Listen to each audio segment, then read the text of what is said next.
কলেজের সামনেই মানে ময়লার অনেক বড় একটা স্তূপ। শ্রীমঙ্গলের যে কলেজ রোডের ময়লার বাগানটি আমাদের দীর্ঘদিনের দাবি ছিল এই যাতে ময়লার বাগানটি এখান থেকে সরানো হয়। শ্রীমঙ্গলের দুঃখ একটা ময়লার বাগান। শ্রীমঙ্গল হচ্ছে চায়ের রাজধানী, তো সেই ক্ষেত্রে শ্রীমঙ্গল কলেজ মানে ভাবলেই মনে হয় যে খুব সুন্দর পরিবেশ হবে, খুব ভালো একটা কলেজ হবে। তো আসার পর এখানে মানে কলেজের সামনেই মানে ময়লার অনেক বড় একটা স্তূপ। তো এটা আসলে কলেজ হইতেছে পবিত্র একটা জায়গা যেখানে আমরা পড়ালেখা করতে আসি, অনেক কিছু শিখতেও আসি। তো এইখানে তো বড় একটা ময়লার জায়গা আমরা দেখলেই খারাপ লাগে, ক্লাস করতে অনেক সময় অসুবিধা হয়, বা নতুন করে নিয়ে আসলেও মানে কোনো কিছু বলার আগে এটাই বলবে যে কলেজের সামনে এসো, মানে এইটাই আর কি। এটা অনেক খারাপ লাগার একটা বিষয়। বিভিন্ন সময় আমরা মানববন্ধন, পরীক্ষা বর্জন, ক্লাস বর্জনের মাধ্যমে বিভিন্ন কর্মসূচি দিয়েছিলাম। তারপর একটা প্রজেক্ট পাঠানো হয়েছিল জনপ্রশাসন মন্ত্রণালয়, সেখান থেকে স্থানীয় সরকার মন্ত্রণালয়ে যায়, কিন্তু দীর্ঘদিন যাবৎ এই প্রজেক্টটা স্থানীয় সরকার মন্ত্রণালয়ে আটকা পড়ে আছে। এখন ওখানে কেন আটকা পড়ে আছে আমরা জানি না।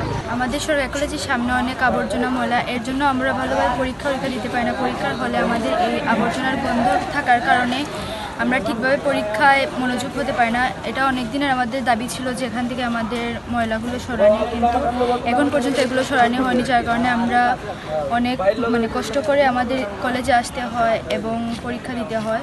এই ময়লা আবর্জনা দুর্গন্ধের কারণে আমরা সবাই মাস্ক পরে চলাফেরা করতে হয়, আর আমাদের শ্বাস নিতেও কষ্ট হয় মাস্ক নিতে, বাট আমাদের দুর্গন্ধ থাকার কারণে তো আমরা মাস্ক ছাড়া চলাফেরা করতে পারি না। টানা তৃতীয়বার অর্জন করেছে দেশের সেরা সুপার ব্র্যান্ড স্বীকৃতি বসুন্ধরা টিস্যু।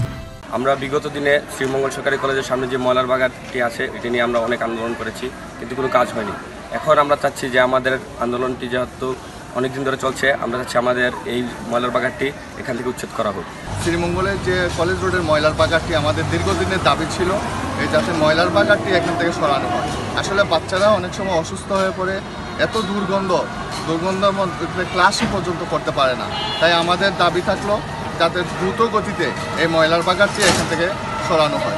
আমি শুরু থেকেই দেখতেছি যে কলেজ রোডে এটা বলা যায় শ্রীমঙ্গলের দুঃখ একটা ময়লার বাগান।